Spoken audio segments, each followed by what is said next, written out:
ഹേ guys, fantastic four first episode കാണുന്നതിന് മുമ്പ് ചെറിയൊരു ബ്രീഫിംഗ് ചെയ്ത് നോക്കാം. അതായത് ഈ സിനിമ കാണുന്നതിന് മുമ്പ് വല്ല സിനിമകളോ സീരീസുകളോ വല്ലതും കാണണോ, അല്ലെങ്കിൽ ഈ സിനിമയുടെ സ്ട്രക്ചർ എങ്ങനെയായിരിക്കും എന്നൊക്കെയുള്ള ഒരു ചെറിയ വീഡിയോ ആയിരിക്കും ഇത്. അപ്പം ഫെൻറ്റാസ്റ്റിക് ഫോർ ഫസ്റ്റ് എപ്പിസോഡ് എന്ന് പറയുന്നത് മാർവൽ സിനിമാറ്റിക് യൂണിവേഴ്സിലെ ആദ്യത്തെ ഫെൻറ്റാസ്റ്റിക് ഫോർ സിനിമയാണ്.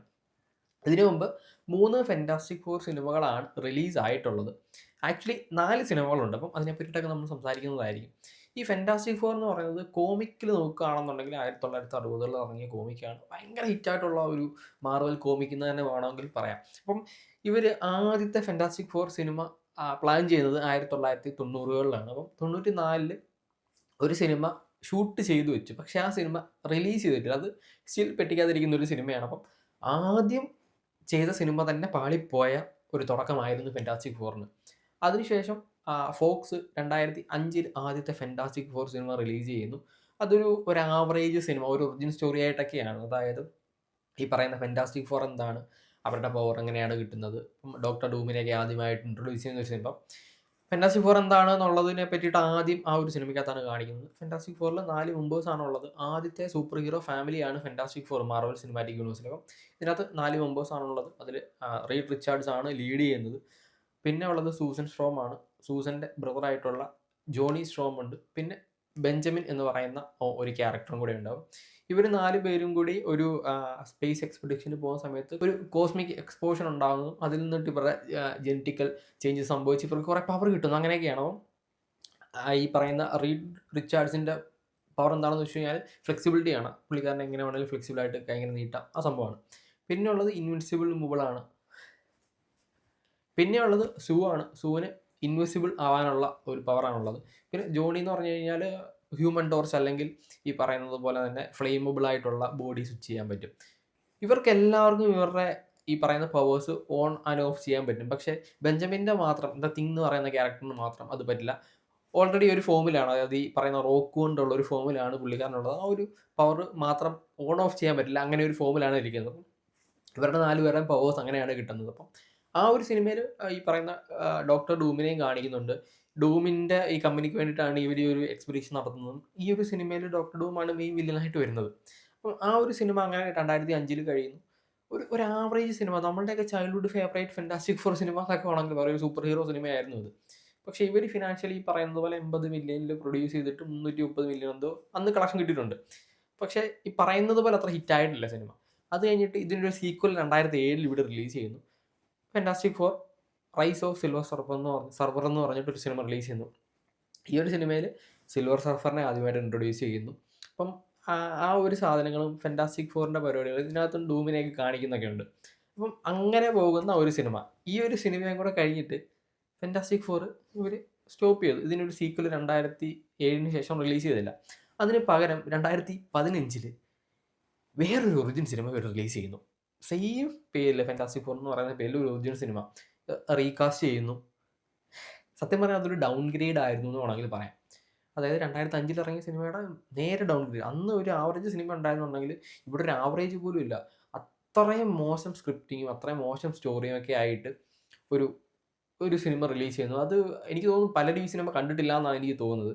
അത് കാണാനായിട്ട് പ്രത്യേകിച്ച് ഒന്നുമില്ല. ഒരു ഒറിജിനൽ സിനിമയിൽ പറയുന്ന ഡോക്ടർ ഡൂമിനെയും ഈ പറയുന്ന ഫാന്റാസ്റ്റിക് ഫോറിനെയൊക്കെയാണ് കാണിക്കുന്നത്. പക്ഷേ ഈ ഒരു സിനിമയിൽ ഇവർ ഈ പറയുന്ന ഒരു സ്പേസ് എക്സ്പെഡിഷൻ അല്ല, അതിന് പകരം ഒരു ആൾട്ടർ റിയാലിറ്റി, അല്ലെങ്കിൽ ഒരു ഒരു എങ്ങനെയാണ് പറയുന്നത്, ഇപ്പോൾ പറയുന്ന വേറൊരു എർത്ത് പോലെയുള്ള, അല്ലെങ്കിൽ വേറൊരു വേൾഡ്, അപ്പം ഒരു ടെലിപ്പോർട്ടേഷൻ പരിപാടികൾ അവിടെ ചെന്ന് ഈ പറയുന്ന പോലെ തന്നെ ബാക്കിയെല്ലാം സെയിം സാധനം തന്നെയാണ് പറഞ്ഞു പോകുന്നത്. അപ്പം ആ ഒരു സിനിമയും ഭയങ്കര ഫ്ലോപ്പ് ആയതിനു ശേഷം ഈ പറയുന്നത് പോലെ ഇവർ ഫെൻറ്റാസ്റ്റിക് ഫോർ എന്ന് പറയുന്ന പ്രോജക്റ്റേ വിട്ടു. ഇത് കഴിഞ്ഞിട്ട് കുറേ അധികം സീക്വലുകളും സിനിമകളൊക്കെ ഒരു പ്ലാൻ ചെയ്തിട്ടുണ്ട്. ഇപ്പോൾ ഡോക്ടർ ഡൂമിൻ്റെതും സിൽവർ സർഫറിൻ്റെ ഒറിജിൻ സ്റ്റോറി, അങ്ങനെ കുറേ സിനിമകൾ പ്ലാൻ ചെയ്തിട്ടുണ്ട്. ഇതെല്ലാം ഇവർ വിടുന്നു. അതിനുശേഷം ഡിസ്നി മാർവലിനെ അക്വയർ ചെയ്യുന്നു. ഇങ്ങനെ ഫെൻറ്റാസ്റ്റിക് ഫോർ ഫസ്റ്റ് സ്റ്റെപ്പ് എന്ന് പറയുന്ന ഈ ഒരു സിനിമയിൽ വന്നിരിക്കുന്നത്. ഇതാണ് നമ്മൾ ഇത്രയും കാലം കണ്ടുകൊണ്ടിരുന്നത്. അപ്പം ഇനി റിലീസാകാൻ പോകുന്ന ഫെൻറ്റാസ്റ്റിക് ഫോർ ഫസ്റ്റ് സ്റ്റെപ്പ് റിലീസായി ഇതൊരു സക്സസ് ആകുകയാണെന്നുണ്ടെങ്കിൽ ഫെൻറ്റാസ്റ്റിക് ഫോർ എന്ന് പറയുന്ന ആ ഒരു യൂണിവേഴ്സിന് കിട്ടുന്ന ഒരു ശാപമോക്ഷമായിരിക്കും ഇത്. കാരണം ഇത്രയും സിനിമകൾ റിലീസായി, എല്ലാം വൻ ഫ്ലോപ്പുകൾ. ഈ ഒരു സിനിമ കണ്ട് പ്രീമിയർ കണ്ട എല്ലാവരും പറയുന്നത് അടിപൊളി സിനിമയാണ്, ഒരു ഇൻക്രെഡിബിൾസിൻ്റെ ലൈവ് ആക്ഷൻ മോഡിൽ പോകുന്നൊരു സിനിമയാണെന്നൊക്കെയാണ് പറയുന്നത്. കുറേ അങ്ങനെ കിടക്കുന്നുണ്ട്. നമ്മൾ ഇൻക്രെഡിബിൾസ് കണ്ടാണ് ഒരു നൈസ് സിനിമ എന്ന് വെച്ചാൽ അടിപൊളി ഒരു അനിമേറ്റഡ് സിനിമയായിരുന്നു. അതിൻ്റെ ഒരു ലൈവ് ആക്ഷൻ സിനിമ എന്നൊക്കെയാണ് പറയുന്നത്. ഇനി നമ്മൾ കാണാനായിട്ട് പോകുന്ന സിനിമ ഒരു ഒറിജിൻ മൂവി അല്ല, ഒറിജിൻ സ്റ്റോറി അല്ല കാണിച്ചു പോകുന്നത്. നമ്മളിപ്പം റീസെൻ്റായിട്ട് കണ്ട സൂപ്പർമാനിൽ കണ്ടു, അല്ലെങ്കിൽ മാട്രിക്സിൻ്റെ ബാറ്റ്മാനിൽ കണ്ടു. അതിലെല്ലാം ഓൾറെഡി ഈ പറയുന്ന ക്യാരക്ടേഴ്സ് ഉണ്ട്, വേൾഡിലുണ്ട്, എക്സിസ്റ്റ് ചെയ്യുന്നവരാണ്. അപ്പം ഈ ഒരു സിനിമയിൽ അങ്ങനെ തന്നെയാണ്. ഫാന്റാസ്റ്റിക് ഫോർ ഇപ്പം ഇൻട്രൊഡ്യൂസ് ചെയ്തിട്ട് 4 ഇയേഴ്സ് കഴിഞ്ഞിട്ടുള്ള സ്റ്റോറിയാണ് ഈ സിനിമയിൽ കാണിക്കുന്നത്. ഈ സിനിമയിൽ ഗലാക്ടസിനെ കാണിക്കുന്നുണ്ട്. ഗലാക്ടസ് ആണ് മെയിൻ വില്ലൻ. പറയുന്ന സിൽവർ സർഫറിനെ കാണിക്കുന്നുണ്ട്. നമ്മൾ 2007 കണ്ട സിനിമയിലെ ഈ പറയുന്ന സിൽവർ സർഫർ എന്ന് പറയുന്നത് നോറിൻ ലാഡ് എന്ന് പറയുന്ന ഒറിജിനൽ സിൽവർ സർഫറാണ്. അതായത് സെൻല എന്ന് പറയുന്ന ഒരു പ്ലാനറ്റിലെ ഒരു ആസ്ട്രോണമർ ആയിരുന്നു നോറിൻ ലാഡ് എന്ന് പറയുന്നത്. അപ്പം ഗലാക്ടസിനെ പറ്റി നമ്മളിപ്പോൾ പറയേണ്ടി വരും. കാരണം ഗലാക്ടസ് എന്ന് പറയുന്നത് ഒരു കോസ്മിക് എൻറ്റിറ്റിയാണ്. അപ്പം ഒരു വില്ലൻ എന്നൊക്കെ പറയാൻ പറ്റുമെന്ന് ചോദിച്ചു കഴിഞ്ഞാൽ ആക്ച്വലി ഒരു വില്ലൻ, ഇപ്പോൾ താനോസിനെ നമ്മളൊരു ലെവലിൽ വില്ലൻ എന്ന് പറയില്ല. അതായത് താനോസ് ചെയ്തതിൽ കുറേ ശരിയുണ്ട് എന്ന് നമ്മൾ പറയുന്നുണ്ടല്ലോ, അതേപോലെ തന്നെ ഈ കോസ്മിക് എൻറ്റിറ്റി ആയതുകൊണ്ട് തന്നെ ഒരു ഗലാക്ടസിൻ്റെ എക്സിസ്റ്റൻസ് ഉണ്ടല്ലോ, അതിന് വേണ്ടിയിട്ട് ഒരുപാട് പവർ വേണം. അപ്പം ഗലാക്ടസ് എന്താണ് ചെയ്യുന്നതെന്ന് വെച്ച് കഴിഞ്ഞാൽ ഇതേപോലെ വലിയ വലിയ പ്ലാനറ്റുകളെ കൺസ്യൂം ചെയ്യുന്നു. ആ ഒരു എനർജിയിലാണ് ഇത് എക്സിസ്റ്റ് ചെയ്ത് പോകുന്നത്. അപ്പം ഗലാക്ടസിൻ്റെ എക്സിസ്റ്റൻസിന് വേണ്ടിയിട്ടാണ് ഇത് ചെയ്യുന്നത്. അപ്പം അതുകൊണ്ട് തന്നെ ഇതിനൊരു ബാഡ് ക്യാരക്ടർ ഒന്നും പറയാൻ പറ്റില്ല, പക്ഷെ വില്ലനാണ്. അപ്പം ഈ പറയുന്ന ഗലാക്ടസ് സെൻലൈൻ കൺസ്യൂം ചെയ്യാനായിട്ട് പോകുന്ന, അല്ലെങ്കിൽ ഡിസ്ട്രോയ് ചെയ്യാനായിട്ട് പോകുന്ന സമയത്ത് ഈ പറയുന്ന നോറിൻ ലാഡ് എന്താണ് പറയുന്നത്, ഒരു എഗ്രിമെൻറ്റിലെത്തുന്നു. അതായത് ഈ ഒരു പ്ലാനറ്റ് ഡിസ്ട്രോയ് ചെയ്തിരിക്കുകയാണെന്നുണ്ടെങ്കിൽ ഞാൻ എങ്ങനെയാണെന്ന് വെച്ച് കഴിഞ്ഞാൽ പുള്ളിയെ സെർവ് ചെയ്യാം എന്നുള്ളൊരു പരിപാടി വരുന്നു. അങ്ങനെ സിൽവർ സർഫർ ആവുകയാണ് നോറിൻ ലാഡ്. അപ്പം ആ ഒരു വേൾഡിനെ ഡിസ്ട്രോയ് ചെയ്യാണ്ട് പോകുന്നു. പിന്നെ ഈ പറയുന്ന ഗലാക്ടസിൻ്റെ ഒരു എന്താണ് അസിസ്റ്റൻറ്റ് എന്നുള്ള രീതിയിൽ പോകുന്നു. അതായത് ഏതെങ്കിലും ഒരു വേൾഡ് ഡിസ്ട്രോയ് ചെയ്യുകയാണെന്നുണ്ടെങ്കിൽ ആദ്യമേ സിൽവർ സർഫർ അവിടെ പോയിട്ട് ഒരു വാണിംഗ് കൊടുക്കും. ഇന്നതുപോലെ ഗലാക്ടസ് വരുന്നുണ്ട്, ഈ വേൾഡ് ഡിസ്ട്രോയ് ചെയ്യും, നിങ്ങൾ എന്തോ ചെയ്യുക, നിങ്ങളുടെ പ്രിയപ്പെട്ട റൂട്ട് ഇരിക്കുക, അങ്ങനൊരു സാധനം കൊടുക്കുന്നു. അത് ഈ ഒരു സിനിമയിലും കാണിക്കുന്നുണ്ട്. അപ്പം ഈ ഒരു സിനിമയിൽ കാണിക്കുന്ന ഫീമെയിൽ സിൽവർ സർഫറിനെയാണ്. അപ്പം ഫീമെയിൽ സിൽവർ സർഫർ എന്ന് പറഞ്ഞാൽ ഷല്ലാബാലാണ്. ഷല്ലാബാൽ എന്ന് പറഞ്ഞു കഴിഞ്ഞാൽ നോറിൻ ലാഡിൻ്റെ ലവ് ഇൻട്രസ്റ്റ് ആണ്. ഒറിജിനൽ കോമിക്കാണ് ഞാൻ പറയുന്നത്. അപ്പം ഈ പറയുന്ന സെൻല എന്ന് പറയുന്ന ആ ഒരു പ്ലാനറ്റിലെ എംബ്രസ് ആണ്. അപ്പം എങ്ങനെ ഇതിപ്പോൾ കോമിക് റിലേറ്റഡ് ആയിട്ടല്ല ഒരു സിനിമ ചെയ്യുന്നത്. അപ്പം ഫ്യൂച്ചറിൽ എപ്പോഴെങ്കിലും ഈ പറയുന്നത് പോലെ തന്നെ മെയിൻ സിൽവർ സർഫറിനെ കാണിക്കും എന്നുള്ളൊരു പ്രതീക്ഷയുണ്ട്. അപ്പം ഈ ഒരു സിനിമയിലേക്ക് വരികയാണെന്നുണ്ടെങ്കിൽ എന്തിന് ഗലാക്ടസ് ഈ വേൾഡ് ഡിസ്ട്രോയ് ചെയ്യുന്നു, അല്ലെങ്കിൽ നമ്മൾ ഈ കാണാൻ പോകുന്ന ഫാന്റാസ്റ്റിക് ഫോർ നടക്കുന്ന 828 എന്ന് പറയുന്ന അർത്ഥം, നമ്മൾ യൂഷ്വലി കണ്ടിട്ടുള്ള എല്ലാ സിനിമകളും, ഒരുമാതിരി എല്ലാ സിനിമകളും 616 നടക്കുന്നത്. അവഞ്ചേഴ്സൊക്കെ ഉള്ളത് അവിടെയാണ്. പക്ഷേ ഈ ഒരു സിനിമ 828 എന്ന് പറയുന്ന ഒരിടത്തിലാണ് 1960s ആണ് കാണിക്കുന്നത്. അതായത് ഒറിജിനൽ ഫാന്റാസ്റ്റിക് ഫോർ കോമിക് നടക്കുന്ന ഒരു ടൈം പീരീഡ്. പക്ഷേ ഇവർ ടെക്നോളജിക്കലി ഭയങ്കര ഫ്യൂച്ചറിസ്റ്റിക് ആണ്. നമ്മളത് ആ ഒരു സാധനം കാണുമ്പോൾ തന്നെ നമുക്ക് മനസ്സിലാവും. ഇപ്പം ഈ ഒരു സിനിമയിൽ ഒരു പ്രത്യേകത, നമ്മൾ ഇത്രയും കാലം കണ്ട ഒരു ഫാന്റാസ്റ്റിക് ഫോർ സിനിമയിൽ ഇല്ലാത്തൊരു പ്രത്യേകത എന്താണെന്ന് വെച്ച് കഴിഞ്ഞാൽ സ്യൂ ഇതിനകത്ത് പ്രഗ്നൻ്റ് ആണ്. ആരെ പ്രഗ്നൻ്റ് ആണെന്ന് ചോദിച്ചു കഴിഞ്ഞാൽ സ്യൂ ഫ്രാങ്ക്ലിൻ ബെഞ്ചമിൻ റിച്ചാർഡിനെ പ്രഗ്നൻ്റ് ആണ്. അത് ആരാണെന്ന് ചോദിച്ചു കഴിഞ്ഞാൽ സ്യൂവിൻ്റെയും നമ്മളുടെ റീഡിൻ്റെയും ചൈൽഡാണ്, ഫസ്റ്റ് ചൈൽഡാണ്. ഒരു ഗംഭീര ക്യാരക്ടർ എന്ന് വെച്ചാൽ ഒരു God level character. Even Franklin ഒരു ചൈൽഡ് ആയിരിക്കുന്ന സമയത്ത് പോലും ഈ പറയുന്ന ടോട്ടൽ അവഞ്ചേഴ്സ് ചെന്ന് കഴിഞ്ഞാൽ ഒന്ന് തൊടാൻ പോലും പറ്റത്തില്ല, അത്ര ഒരു OP ക്യാരക്ടറാണ്. അപ്പം പ്രഗ്നൻ്റ് ആയിരിക്കുന്ന സമയത്താണ് ഗലാക്ടസ് വരുന്നത്. അപ്പോൾ ഗലാക്ടസിന് ഓൾറെഡി ഈ പറയുന്ന ഫ്രാങ്ക്ലിൻ്റെ പ്രസൻസ് മനസ്സിലാകുന്നതും, പിന്നെ ഫ്രാങ്ക്ലിനെ ഒന്നുകിൽ കൊടുക്കുക, അല്ലെങ്കിൽ ഈ വേൾഡ് അല്ലെങ്കിൽ ഈ എർത്ത് ഞാൻ ഡിസ്ട്രോയ് ചെയ്യുക എന്നൊരു സാധനത്തിൽ പറയുന്നതും എന്തായാലും ഫ്രാങ്ക്ലിനെ കൊടുക്കാൻ പോകുന്നില്ല. അപ്പം ഇവർ ഫൈറ്റ് ചെയ്യുന്നതൊക്കെയാണ് ഈ ഒരു സിനിമയിൽ നമ്മൾ കാണാനായിട്ട് പോകുന്നത്. അപ്പം ഫ്രാങ്ക്ലിനെ എന്തിനാണ് വേണ്ടതെന്ന് ചോദിച്ചു കഴിഞ്ഞാൽ ഫ്രാങ്ക്ലിൻ അത്രയും പവർഫുള്ളാണ്. അതായത് ഒരു പോക്കറ്റ് യൂണിവേഴ്സ് വേണമെങ്കിൽ ക്രിയേറ്റ് ചെയ്യാം, ഇമ്മോർട്ടലാണ്, അതുപോലെ തന്നെ ടെലിപ്പോർട്ടേഷൻ സിമ്പിളായിട്ട് നടക്കുന്നു. പിന്നെ ഈ പറയുന്ന പാർട്ടിക്കിൾ മാനിപ്പുലേഷൻ, എനർജി മാനിപ്പുലേഷൻ, അങ്ങനെ ഇല്ലാത്തതായിട്ടൊന്നുമില്ല. അത്രയും പവർഫുള്ളായിട്ടുള്ള എൻറ്റിറ്റിയാണ് ഫ്രാങ്ക്ലിൻ എന്ന് പറഞ്ഞാൽ. അപ്പോൾ നമ്മൾ ഇനി വരുന്ന സിനിമകളിലൊക്കെ കാണും ഫ്രാങ്ക്ലിൻ ആരാണ് എന്നുള്ളതൊക്കെ. മേ ബി സീക്രട്ട് വാറിൽ ഫ്രാങ്ക്ലിൻ ഒരു ടീനേജ് വേർഷനൊക്കെ നമുക്ക് ചിലപ്പോൾ കാണാനായിട്ട് പറ്റും. അപ്പോൾ അത്രയും പവർഫുള്ളായിട്ടൊരു ക്യാരക്ടറിനെ പറയുന്ന ഗലാക്ടസിന് കിട്ടി കഴിഞ്ഞാൽ നല്ലതല്ലേ? അല്ലെങ്കിൽ അത്രയും ഒരു പവർഫുള്ളായിട്ടുള്ള എൻറ്റിറ്റി കൂടെ ഉള്ളത് നല്ലതാണെന്ന് വെച്ചിട്ടായിരിക്കും ഈ പറയുന്ന ഗലാക്ടസ് വേണമെന്ന് പറയുന്നത്. അങ്ങനെ ഇവർ ഫൈറ്റ് ചെയ്യുന്നതൊക്കെ ആയിരിക്കും ഈ ഒരു സിനിമയിൽ നമ്മൾ കാണാനായിട്ട് പോകുന്നത്. പിന്നെ യൂഷ്വലി ഈ പറയുന്നത് പോലെ തന്നെ ചിലപ്പം ഇവർ ഫാന്റാസ്റ്റിക് ഫോർ ഗലാക്ടസിനെ ഡിസ്ട്രോയ് ചെയ്യാം, അല്ലെങ്കിൽ സിൽവർ സർഫറിനെ ബ്രെയിൻ വാഷ് ചെയ്തിട്ട് ഈ പറയുന്ന ഗലാക്ടസുമായിട്ട് ബിട്രേ ചെയ്യാനുള്ള പരിപാടികളൊക്കെ ചെയ്യും. അങ്ങനെയൊക്കെ ആയിരിക്കും സിനിമ പോകുന്നത്. ഞാൻ സ്റ്റോറിയെ പറ്റിയിട്ട് നമുക്കറിയാവുന്ന സാധനങ്ങളാണ് പറയുന്നത്. നിങ്ങൾ ചിലപ്പം ഗൂഗിൾ ചെയ്ത് നോക്കി കഴിഞ്ഞാൽ വിക്കിപീഡിയയിൽ സ്റ്റോറി കിട്ടും. കാരണം ഓൾറെഡി പ്രീമിയർ കണ്ടവർ ഇതിൻ്റെ സ്റ്റോറി ഇടാൻ ചാൻസ് ഉണ്ട്. അതുകൊണ്ട് അത് നോക്കാണ്ടിരിക്കുന്നതായിരിക്കും നല്ലത്. എന്നിട്ട് എന്താണ് ഇനി സംഭവിക്കാനായിട്ട് പോകുന്നതെന്ന് വെച്ച് കഴിഞ്ഞാൽ ഇതിന് 2 ക്രെഡിറ്റ് സീനുകളാണ് ഈ സിനിമയ്ക്കുള്ളത്.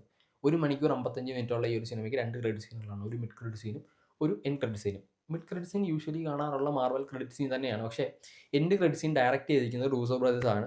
അത് ഈ പറയുന്ന നമ്മളുടെ ഡോക്ടർ ഡൂം അല്ലെങ്കിൽ ഡൂംസ് ഡേയുമായിട്ട് റിലേറ്റ് ചെയ്തിട്ടുള്ള ഒരു സാധനമാണ്. അത് ഈ സിനിമ കഴിഞ്ഞിട്ട് മേ ബി ഒരു കുറച്ച് കാലയളവ് കഴിഞ്ഞിട്ടുള്ളതായിരിക്കും. അങ്ങനെ എന്തെങ്കിലും ഇവൻ്റ് ആയിരിക്കും കാണിക്കുന്നത്. ഒട്ടനെയുള്ള സാധനമൊന്നും അറിയത്തില്ല. പിന്നെ കുറേ തിയറീസ് നമ്മളന്ന് തണ്ടർ ബോൾട്സ് റിലീസായ സമയത്ത് കണ്ടത്, ഫ്രാങ്കിളിനെ സ്റ്റീൽ ചെയ്ത് ഡോക്ടർ ഡൂം പോകുന്നു, അത് എർത്ത് 616 വരുന്നു, അങ്ങനെ കുറേ തിയറീസ് ഉണ്ടായിരുന്നു. ആ തിയറീസിനെ പറ്റിയിട്ടൊന്നും നമുക്ക് കറക്റ്റായിട്ട് പറയാൻ പറ്റില്ല. മേ ബി അങ്ങനെ സംഭവിക്കാം, സംഭവിക്കാതിരിക്കാം. എന്തായാലും അത് ഒന്നും കൺഫേം അല്ല. പക്ഷേ എന്തായാലും ഡോക്ടർ ഡൂമിന് ഈ ഒരു സിനിമയിൽ കാണിക്കും. പിന്നെ ഈ സിനിമ കാണുന്നതിന് മുമ്പ് എന്തൊക്കെ കാണണം എന്നുള്ളത് ചോദിച്ചു കഴിഞ്ഞാൽ, ടെക്നിക്കലി സ്പീക്കിംഗ് ഇതൊരു റീബൂട്ട് സിനിമയാണ്. അതുകൊണ്ട് തന്നെ നിങ്ങളൊന്നും കാണാതെ പോയി കഴിഞ്ഞാലും പ്രശ്നങ്ങളൊന്നുമില്ല. അതായത് ഇതിനു മുമ്പുള്ള സിനിമകളൊന്നും കണ്ടില്ലെങ്കിലും കുഴപ്പമൊന്നുമില്ല. പക്ഷേ നിങ്ങൾ ഫാന്റാസ്റ്റിക് ഫോർ കണ്ടിട്ട് പോകുകയാണെന്നുണ്ടെങ്കിൽ ഒരു ഐഡിയ കിട്ടും എന്താണ് സിനിമയിൽ നടക്കാൻ പോകുന്നത് എന്നുള്ളത്, 2005 കാണുകയാണെന്നുണ്ടെങ്കിൽ. പിന്നെ ഞാനിങ്ങനെ കുറേ സ്ഥലത്ത് നോക്കുന്ന സമയത്ത് അവിടെ കുറേ സ്ഥലത്ത് കുറേ സിനിമകളുടെ പേര് കിടപ്പുണ്ടായിരുന്നു. അതായത് അവർ പറയുന്നത് എൻഡ് ഗെയിം കണ്ടിട്ട് പോയാൽ നന്നായിരിക്കും, അതേപോലെ തന്നെ Loki season 2, Agatha all along, Wanda Vision, ഇത്രയും സാധനങ്ങൾ കണ്ടിട്ട് പോയി കഴിഞ്ഞാൽ ഒരു എന്തെങ്കിലും കുറച്ച് നന്നായിരിക്കും എന്ന് പറയുന്നത് കേട്ടു. എന്തുകൊണ്ടാണെന്ന് എനിക്ക് യാതൊരു ഐഡിയയും ഇല്ല. സിനിമയിൽ ഇനി വല്ല ഗസ്റ്റ് അപ്പിയറൻസ് ഉണ്ടോ? അങ്ങനെ ഗസ്റ്റ് അപ്പിയറൻസ് വരാനുള്ള ചാൻസസ് വളരെ കുറവാണ്. പക്ഷേ ഇനി വല്ല മൾട്ടിവേഴ്സ് സാധനങ്ങൾ വല്ലതുകൊണ്ടായിരിക്കാം. എന്തായാലും അത് കണ്ടിട്ട് പോയി കഴിഞ്ഞാൽ നന്നായിരിക്കും. ടെക്നിക്കലി സ്പീക്കിംഗ് ഒന്നും കണ്ടിട്ട് പോയില്ലെങ്കിലും പ്രശ്നങ്ങളൊന്നുമില്ല. പക്ഷേ ആസ് എ മാർവൽ ഫാൻ ഞാൻ പറയുകയാണെന്നുണ്ടെങ്കിൽ, നിങ്ങളൊരു മാർവൽ സിനിമ കാണാൻ പോകുന്നതിന് മുമ്പ് മാർവലിൻ്റെ എല്ലാ ഇതുവരെ ഇറങ്ങിയിട്ടുള്ള സാധനങ്ങളും കാണുക എന്നുള്ളതാണ്. അതായത് അയൺ ഹാർട്ട് വരെ കണ്ടിട്ട് പോകുന്നതായിരിക്കും ഒരു ബെറ്റർ ഓപ്ഷൻ. പറയുന്ന എന്തെങ്കിലും ഒരു ക്യാമിയോ വന്നു കഴിഞ്ഞാൽ നിങ്ങൾ ഒന്നും അറിയാത്തൊരു പൊട്ടനെ പോലെ ഇരിക്കേണ്ടി വരും. പണ്ട് നോവേ ഹോം റിലീസായ സമയത്ത് ഡെയർ ഡെവിളിനെ കാണിച്ചപ്പോൾ ഇതാരാണെന്ന് അറിയാതെ കുറേ ആളുകൾ ഇരിപ്പുണ്ടായിരുന്നു. ആ ഒരു അവസ്ഥ വരാതിരിക്കാൻ വേണ്ടിയാണ് ഞാൻ പറയുന്നത്. നിങ്ങളെല്ലാം കണ്ടുപോയാൽ നന്നായിരിക്കും.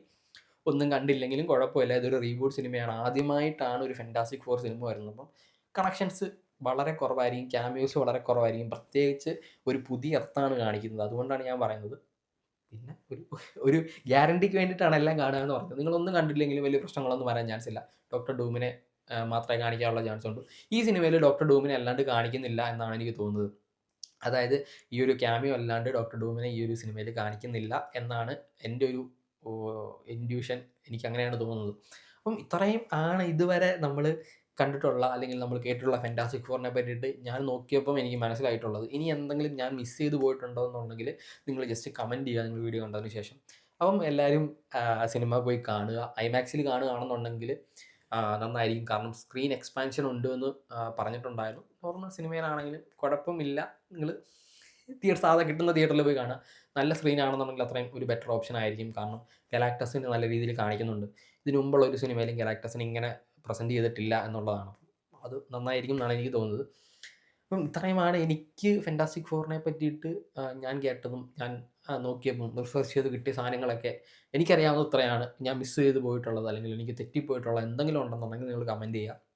അപ്പം നമുക്കിനി ഫാന്റാസ്റ്റിക് ഫോറിൻ്റെ റിവ്യൂ ആയിട്ട് വരാം. അപ്പം അതാണ് ഗൈസ്.